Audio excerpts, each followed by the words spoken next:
And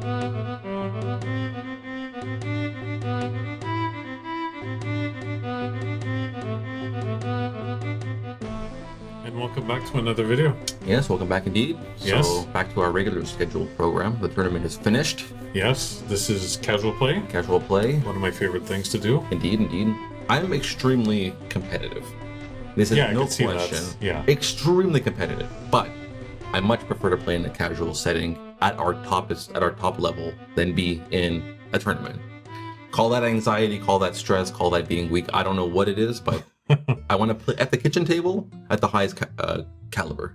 Yeah. All right. So it's me and you fighting today, I believe, right? Yeah. So you've got your Enchantress, which you've changed since, but this was the deck at the time that you were playing. And we rebuilt it because I think I'm kind of fed up of showcasing different decks than what we're actually playing, even if it's the same theme. So we just rebuilt it so we can see exactly what we're going to see on the video today. And well, let's take a look. I mean, I think we know what the Enchantress does. It's one of the most head-breaking avatars in the game. The FAQ is the longest, I think, out of all the cards. Yeah, that is true. Well, because you're animating all these auras and the regions, and if one's not in the same, so it gets the void and this and that. It's all crazy. Yeah.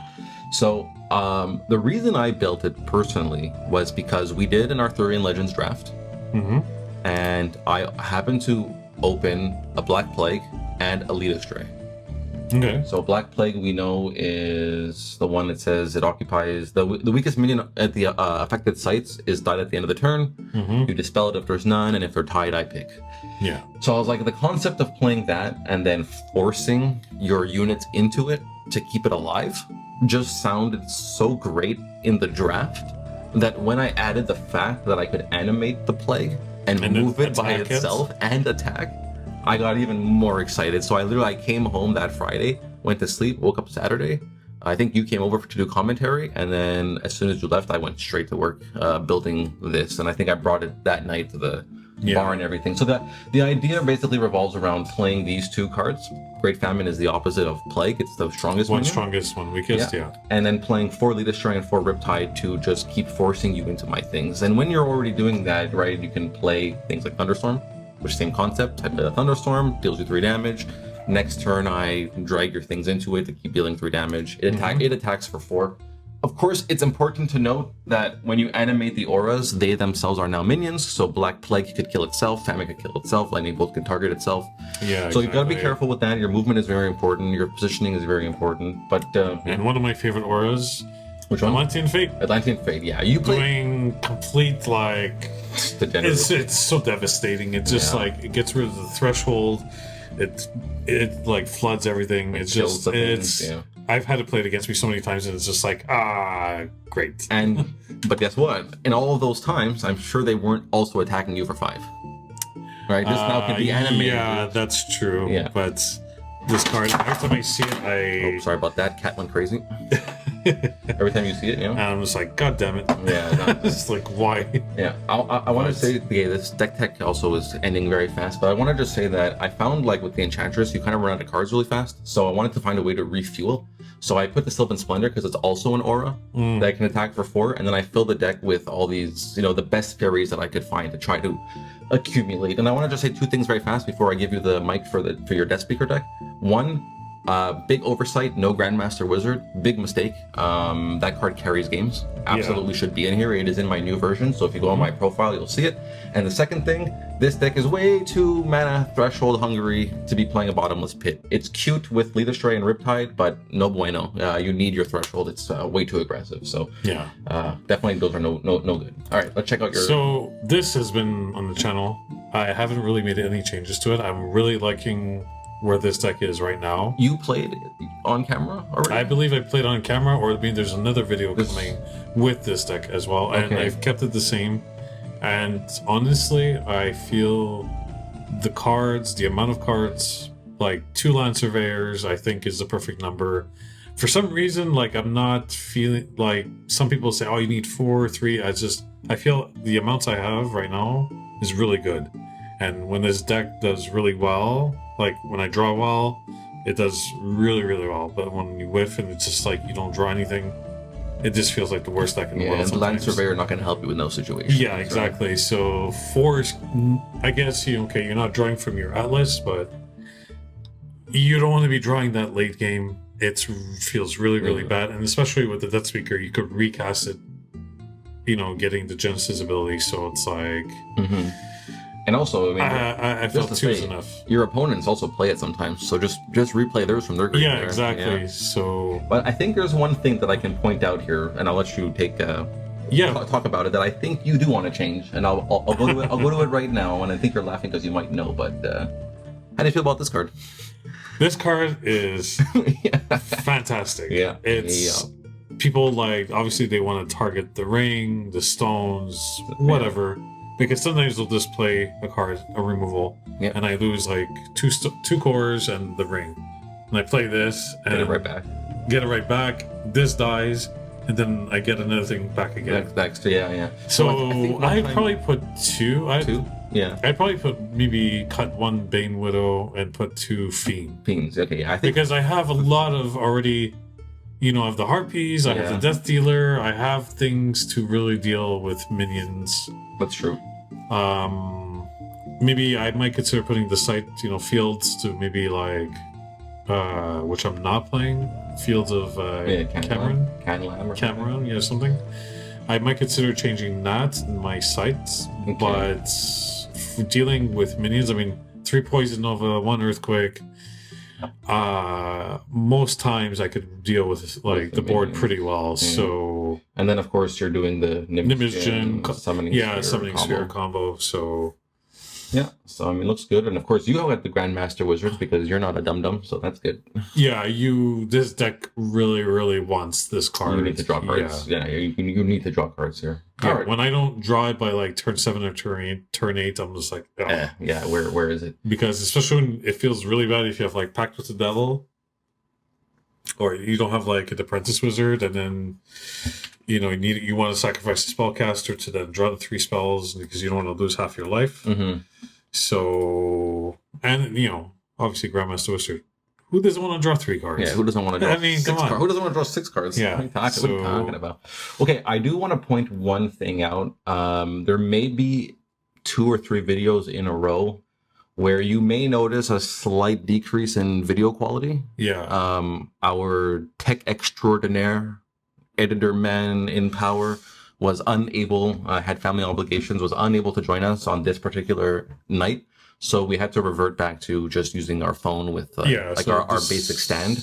So we apologize in advance if the next 1 or 2 or 3 videos are slightly worse quality, but honestly not bad. It doesn't look so bad. Yeah. I think the biggest issue is more like the lighting as the night got. As the night progressed. The lighting. But anyways, we'll see that in later videos. Yeah, we should be fine, and also we'll be right back to the regular quality in a week or 2. So right now I'm feeling really good. I'm playing Observatory.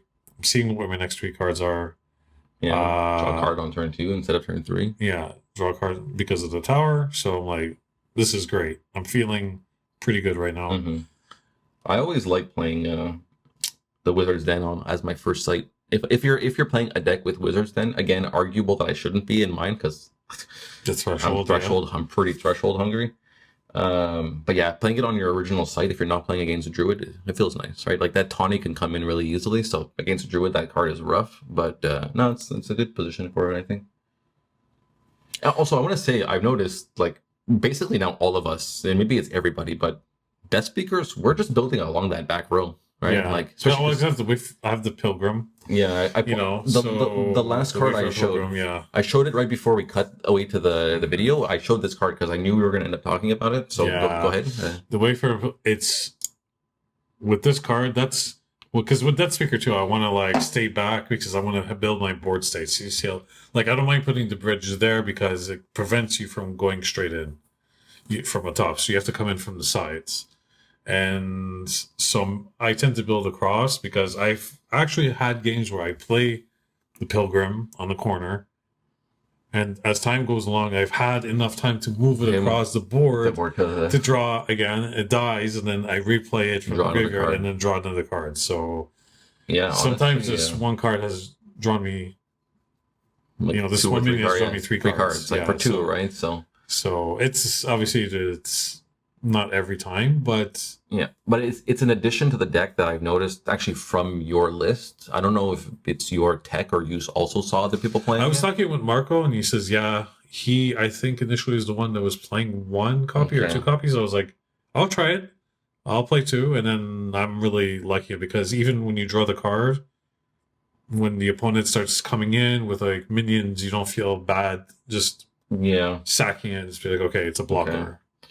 So this early Sylvan Splendor is actually pretty good versus you, I think, because like you're going to build in the back, you're going to be slow, you want to accumulate card advantage. So the chances of you actually coming in to attack the affected site don't seem too high. Obviously, now in hindsight, I maybe should have put it to 17, but I can't because Pristine Paradise loses its mana and threshold if it's occupied. So yeah, of course now you can now you're enticed now to stop building in the back row to come and attack my Sylvan Splendor.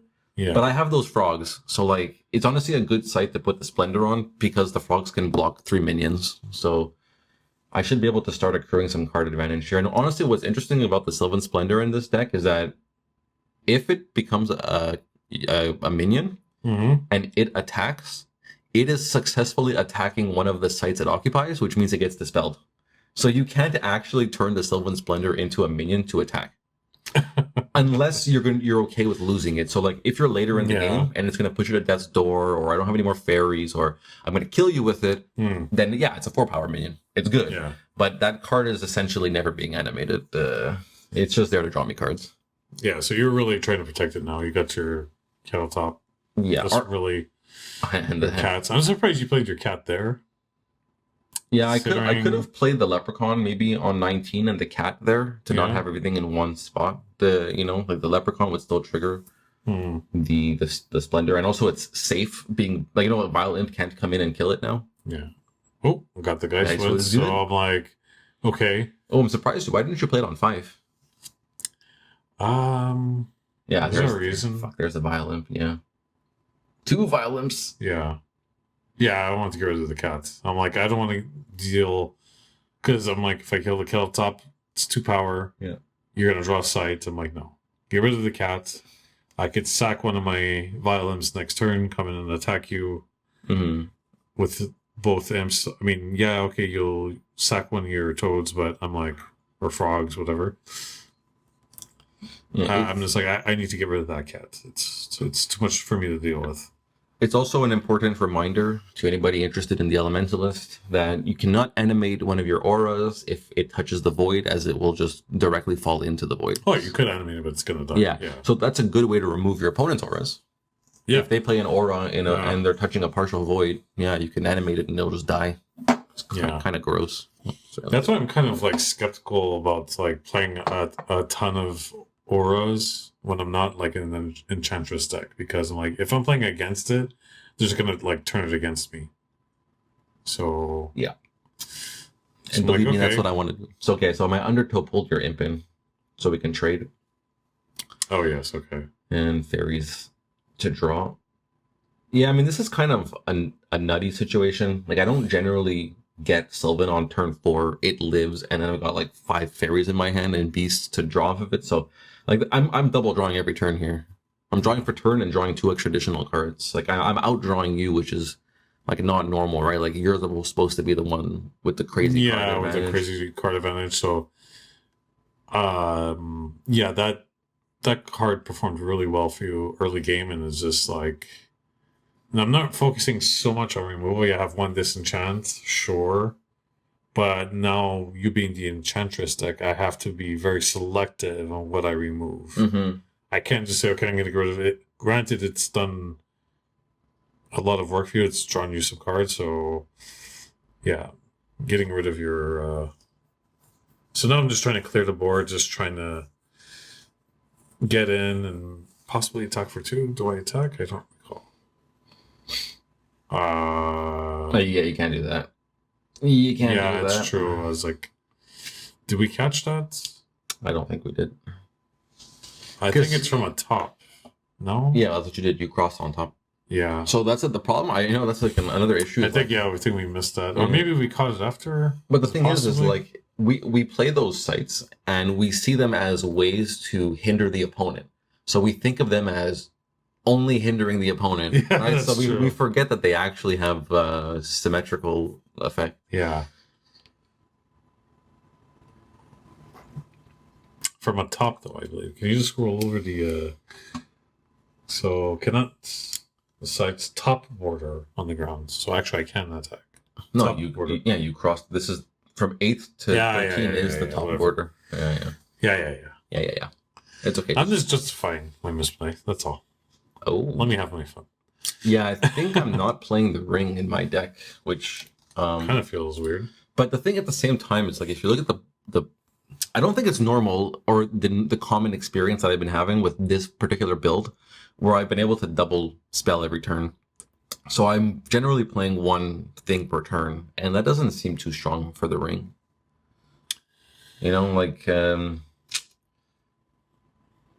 want a double spell, and like the stone helps me achieve that, whereas the ring doesn't. It's amazing. Don't get me wrong. I'm not trying to downplay the ring here, but yeah, it does. But it does feel weird to play princess and not have the ring to fetch. That does seem strange. So, if anybody has any opinions about that, please share them. Okay, so you mirrored your. Okay. Yeah. Sir Tom Thumb and the Round Table, or Sir Tom Thumb and Sylvan Splendor, is such dirt because, in a good way, because it dies and goes back to your hand and only costs 2. So like literally every turn you're just paying 2 to draw a card. It chump blocks and it. I hate that card. Yeah. I fucking. Carl actually. I just want to smash the opponent's face into pieces because I'm like, it's just a reoccurring like whack-a-mole. And it's like, you kill it, comes back, kill it, comes back. You know. And then if you add cards like Sylvan Splendor and Round Table to the equation, it's not just coming back; it's replacing itself every time, right? Yeah. So you have to find a way to like banish. Yeah. I think Carl put it in his Elementalist, either recently or he recently like really fell in love with it because it's just like infinite chump blocking in a control deck. It's like, it's really strong. So as long as your opponent has a minion, you could just recast it, and it's just going to continuously defend you. Feels really bad. So I'm hoping I have a Poison Nova, because if I can move to 14 in Poison Nova, okay. Okay, so you chose to kill your wizard to draw a card instead of replaying your imp to kill the Sir Tom. I guess you just wanted to draw more cards. Like you kind of stay with me, right? Yeah, I'm drawing a lot in my Uni 2 also. Yeah, I need to kind of like get that. Yeah, because I know next turn you could play the Sir Tom Thumb, and I could just recast like the imp from the graveyard, so I could just deal with it a couple more turns. At this point, I'm not feeling too threatened by that minion in particular, so I'm like okay with. It's like your creatures are not like super big and beefy, but they have all these like Genesis, Deathrite, and all these abilities that just like are combined together. It's tough to deal with, and then you're just drawing. Am I cheating? Sorry, I just noticed. Am I cheating? Glastonbury Tor, does that give air? Glastonbury Tor, I believe it does. Or what does that say? Glastonbury. Oh, maybe. Okay. Huh. It was in the deck, but not in the deck list. Interesting. Because I only have 2 air on my phone, but I just cast a browse.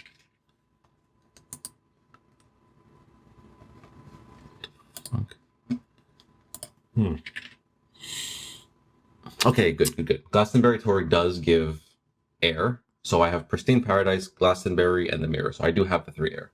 So despite the Mirror is copied the Glastonbury.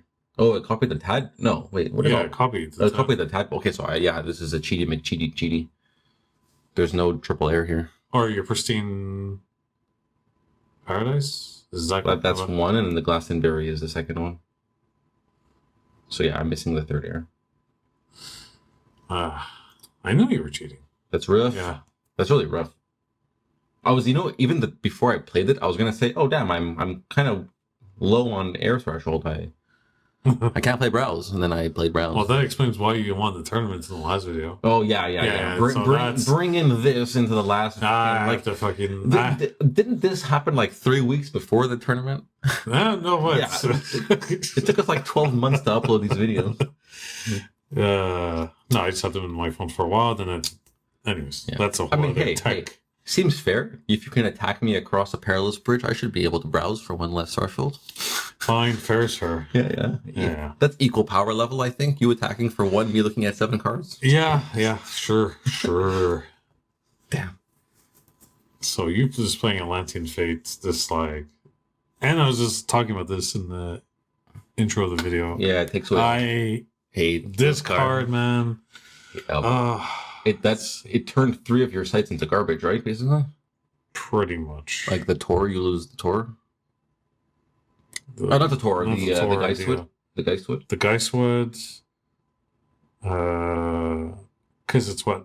Non-ordinary sites? Yeah. Yeah, so it's basically all 3 except the tower. Because the bridge is elite, observatory is elite. So, and Geistwood's unique, so I'm just not having a good day. Granted, the Geistwood didn't provide any threshold, but it's still... Well, it's the effect that you care about. Yeah, so... Oh, I'm starting to do the beats. So if I play anything, I think I just animate the Atlantean Fate. It's just too juicy to not attack for 5, right? Even if you can kill it and get your stuff back. I think that's what it's here for. Yeah, so like now that could just like move freely. So all across, like it could go like from 12 and then up to 2. No. Oh no, because you're no, because it's true. No, yeah, your tower is still. They can go to 13 up until. Yeah, 13. Yeah, I can actually go from where I am all the way to 1. That's disgusting. Yeah, and none of that would count as its movement. It's crazy. But yeah, I want to mention Sir Peleus in case anyone's wondering why I drew a card, because he's a mortal, but in fact he is a mortal blessed by fairies. A unique mortal transformed by fairy love. So here's an important thing. I think I've mentioned it, and it's very important to note. The key words that matter the most on the type line of the cards are all the words with the capital. Capitals, yeah. So in this case, unique, mortal, and fairy are capitalized. So he counts as all 3 of those things, and that's why he triggers the Sylvan Splendor. Mm-hmm. And so yeah, I played Simulacrum and animated the Atlantean Fate for an extra 5. Now, if you advance to 8 and you poison over, that would be pretty good. I know, I need Death Dealer. Or Death Dealer, yeah. I need Death Dealer to just like wipe the board clean. But yeah, you're kind of screwed on Fire Threshold. I didn't even take away any of your Fire Threshold. It's just you only have the 1. And I think Death Dealer is 2. Is that right? Yeah. So I play Poison Nova. Yeah. So. And because the Atlantean Fate is that. Yeah. But hey, I wonder why you didn't move in to 8. You would have killed the Peleus too. Yeah. Oh, I think I had to trust. Yeah, maybe. I don't know if you needed that site or not. Yeah, I should have maybe. Yeah, that is true. I would have taken. Okay, but I can't do Peleus things anymore. So that counts for something, I think. Mm-hmm. Well, I could actually. That's not true. I can still go to 12 and then attack on 7 to get away from your blocker, right? Yeah, that's true. Yeah. And if Simulacrum copied Peleus, which I don't remember if it did, it must have because I drew a card. Then it can follow suit, and I can give you a solid 8 damage right on your site 7. Thanks for the reminder. Yeah. Oh yeah. I'm always here to help. Sir Tom, of course. Yeah, I've drawn a stupid amount of cards with that Sylvan Splendor. The thing is, though, is that I don't want to use the word trap because Sylvan Splendor is by no means a trap. But sometimes it's like you play it and they just attack into it right away because they have Hob or they have Charge or something, and it just goes away, and then you build your deck around this card that is so fragile. So, like, be careful with Sylvan Splendor is all I'm trying to say. Obviously, this is putting on a really good showcasing of it, but be careful.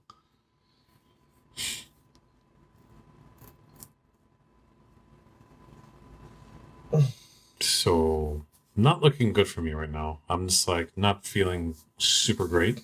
But again, like at any point you death dealer, it's like Poison Nova in our last video, right? Like you just do that one thing that actually just clears the board. Now you have a 4-power minion on the board. I've got nothing, and I have to rebuild. And Well, I mean, you got the Sir Tom Thumb, so I mean, you could just keep recasting. So, and then drawing off of the Sylvan.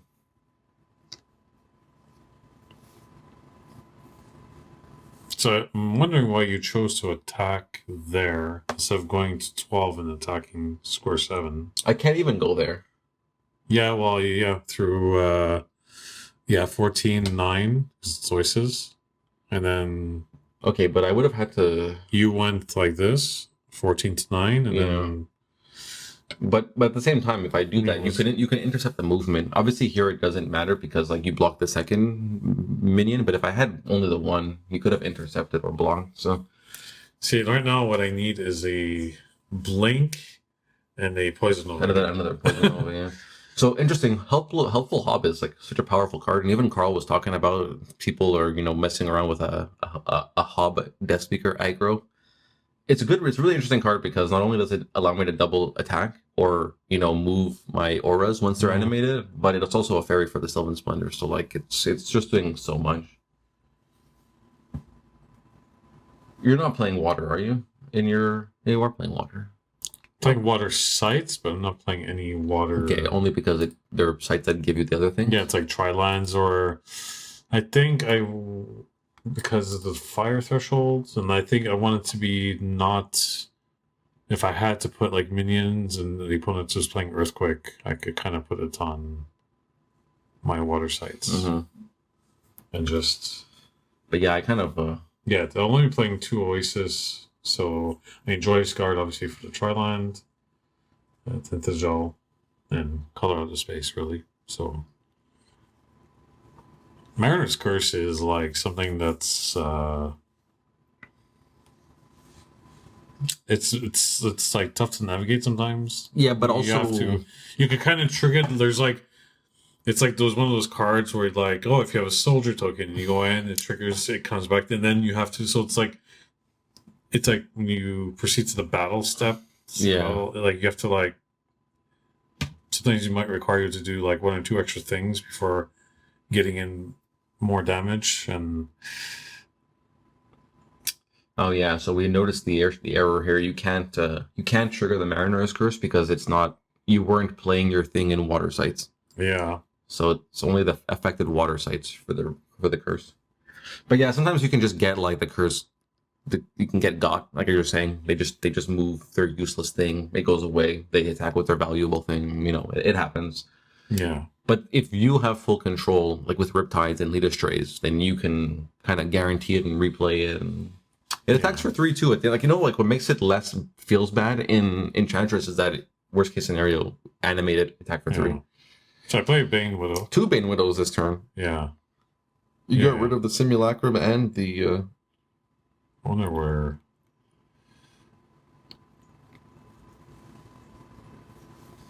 So. Yeah, I'm like, I need to get rid of these creatures. So I'm like, worst case, I'll block with the Bane Widow. I'll recast it from the graveyard.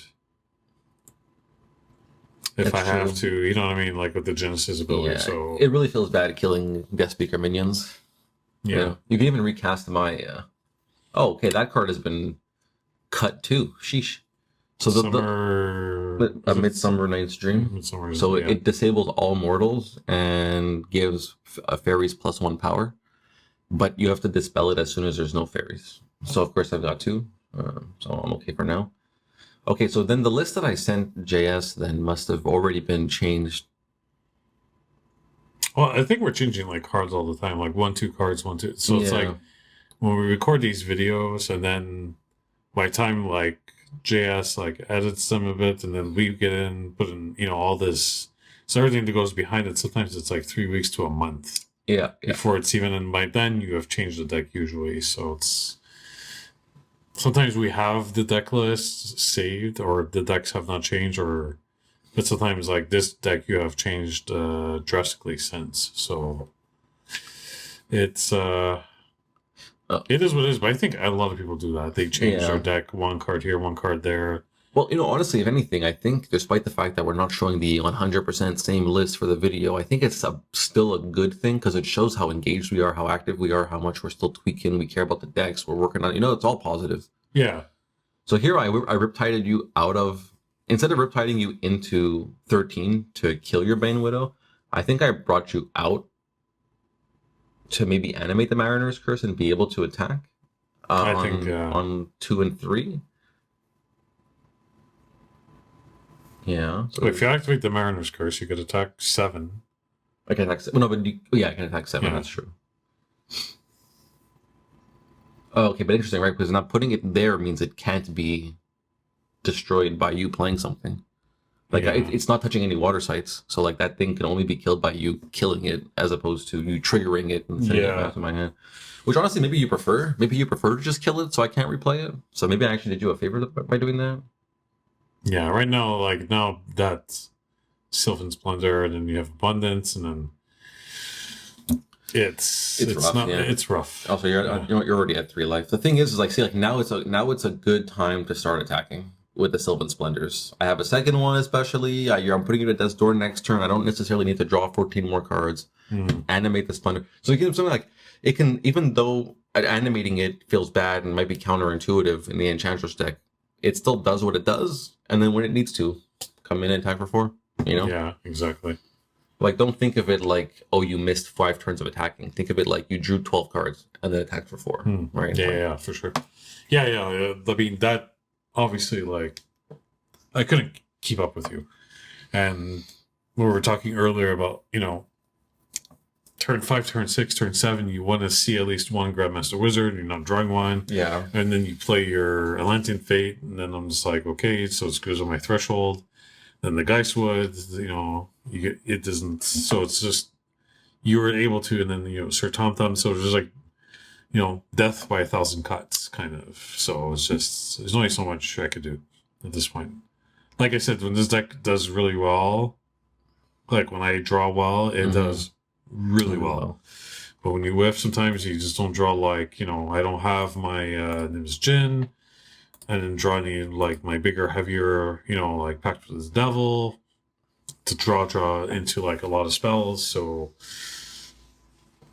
and you're just able to, you have your Helpful Hob, you have your Sylvan Splendor, then you have your Abundance, and then you have all your frog tokens, and it's a lot. Yeah, because the thing is what's kind of crazy here is that even if you did have Deathspeaker, you're not touching my non-animated auras. And then next turn, they just become minions and attack. So it's like Death Dealer feels worse against Enchantress than basically any other avatar, I would say. Yeah. It's kind of like Sedgetroll, right? Like, which is actually why I put Death Dealer, after speaking with Cammy, I put Death Dealer into Enchantress. Because we're like, oh yeah, what the hell? Like, you pop the disc and the troll regenerates, so like everything is gone, but the troll lives, and then you win because it just beats down for 3 every turn. Same concept, right? Like, play Death Dealer, destroy everything, but my auras don't get destroyed, and now I just have like 4 minions on the board theoretically for the next turn. Yeah, for the next turn. It's like kind of nuts. So let's see here. We're just going for the kill. Probably. So Death Adore You. Yeah, it was crucial to play the Maelstrom at 6 because now I can safely animate the Splendor.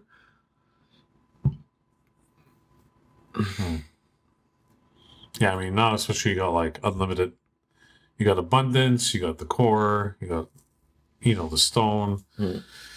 See, so like you could just play everything. I almost played the Shark there, and I realized it actually hurts me more because anything I want to attack into basically is...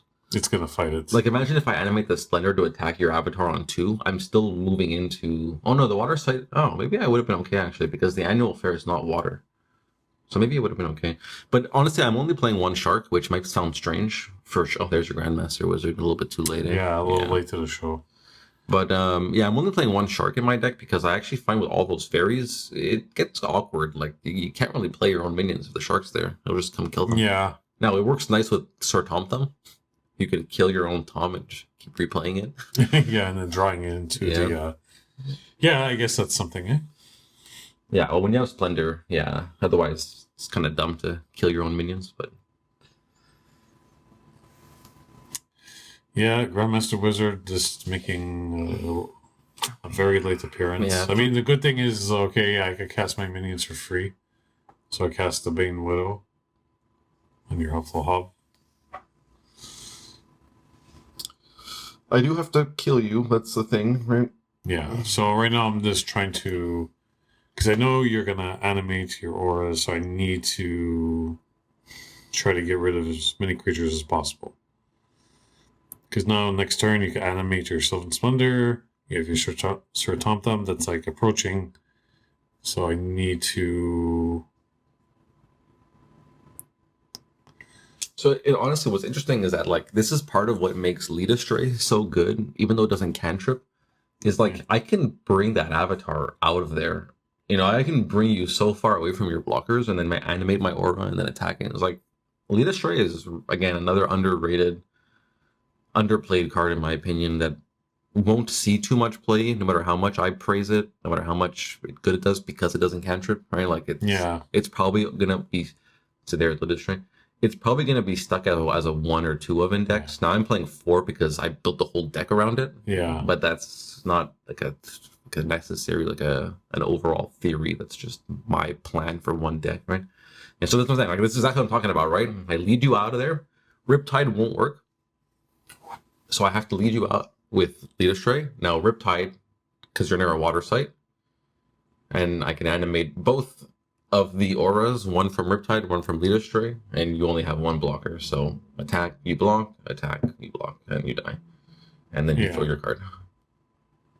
Yeah, that's pretty much. Yeah, I had summoning sphere at that point, but Italian violence. At that point, I remember the Grandmaster Wizard. I got the combo, the sphere with the Nimsjin, but too late to the game.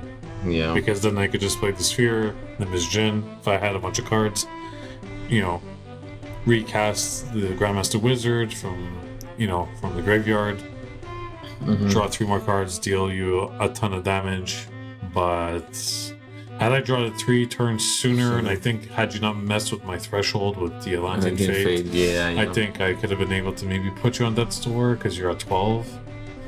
I'm at 19 still. 19, so... But I mean, either way, I would have had, like, a ton of cards, so I would have been... But, like, jokes aside, though, do you think that Browse was a big game changer? I feel like I played the annual fair a turn or 2 later, so the Browse was kind of coming anyways. Again, it's obviously not good, and I get it. Obviously, we're not trying to justify anything here, but... Well, it's even like me, like, I moved the Apprentice Wizard on top to bridge. Which actually let you poison Nova. Yeah. So I think that was probably more of a... No, you poison Nova from your avatar. Never mind. You yeah, that's true. I used my... But either way. Yeah. I don't know. It's those little things. At least we catch them. Yeah, we're catching some things. It's like, They're certainly... We're not perfect yet, but they're getting better. They're getting better. Yeah, and I think everyone makes mistakes. I don't know. Yeah. When I talk to people, they're like, there's like this and that. You just, you catch it later in the game, and it's just like, it is what it is. I think the difference is that because we're kind of still playing casually, when we make mistakes, we're allowing takebacks. Whereas in like a more serious tournament, you make a mistake, you kind of have to just like live with the play you made. Yeah. So like that's where it comes into play. But again, like these are casual meetups, and we're just trying to play the game and have fun. And we're just there to meet people, slap some cardboard, have fun, drink some, enjoy that old school vibe and aesthetic, and wait for 2 more weeks to pass so we can meet again. Yeah, exactly. So thanks for watching. We'll see you in the next one.